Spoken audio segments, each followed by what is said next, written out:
राधे राधे मित्रों। आज मैं फिर से आपके सामने एक कहानी लेकर के प्रस्तुत हूँ। एक सज्जन व्यक्ति थे, वो बहुत ज़्यादा डिप्रेशन में चल गए।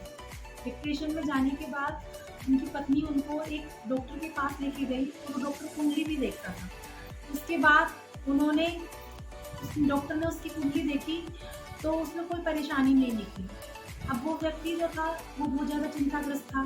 तब उन्होंने उससे पूछा कि आपको क्या परेशानी है? उसके बाद वो व्यक्ति बोलने लगा कि मैं बहुत ज़्यादा परेशान हूँ, लेकिन मेरे पास कोई पैसे नहीं हैं और इस वज़ह से मैं अत्यंत दुखी रहता हूँ और मेरी उम्र 50 साल हो गई है, तो मुझे अपने परिवार की भी चिंता रहती है।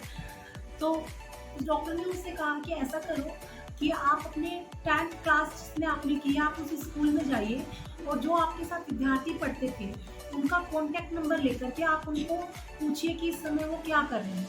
तो वो व्यक्ति जो था, वो अपने विद्यालय गया और बड़ी मुश्किल से उसने उन सभी विद्यार्थियों के कॉन्टैक्ट नंबर प्राप्त किए, जिनसे जो उसके साथ उसकी कक्षा में पढ़ते थे। वो कम से कम 120 बच्चे थे। अब उसने एक-एक करके उनको फ़ोन मिलाना प्रारंभ किया। अब वो उन्हें फ़ोन मिलाता, तो उसे उनके बारे में पता चलता। तो उनमें से कुछ विद्यार्थी ऐसे थे जो मर गए थे, कुछ विद्यार्थी ऐसे थे जिनकी पत्नी ने उनसे तलाक ले लिया था, कुछ विद्यार्थी ऐसे थे जिनको लकवा मार चुका था, कुछ विद्यार्थी ऐसे थे जो बीमार थे, कुछ विद्यार्थी ऐसे थे जिनकी पत्नी उनको छोड़कर चली गई थी और कुछ विद्यार्थी ऐसे थे जो 2 शादियाँ कर चुके थे और तीसरी करने वाले थे। तो इस तरीके से किसी न किसी को कोई न कोई समस्या थी।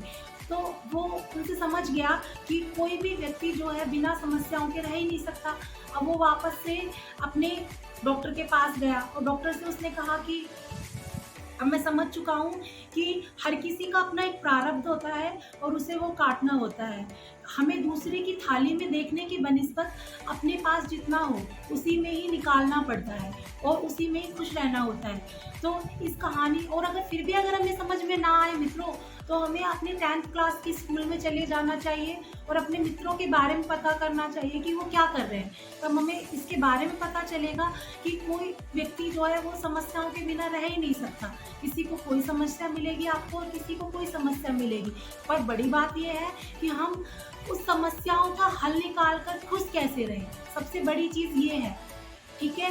तो आगे से आप लोग दूसरों की थाली में भोजन देखने की बनिस्बत अपनी थाली में जितना हो उतना ही खाना सीखें। राधे राधे मित्रों।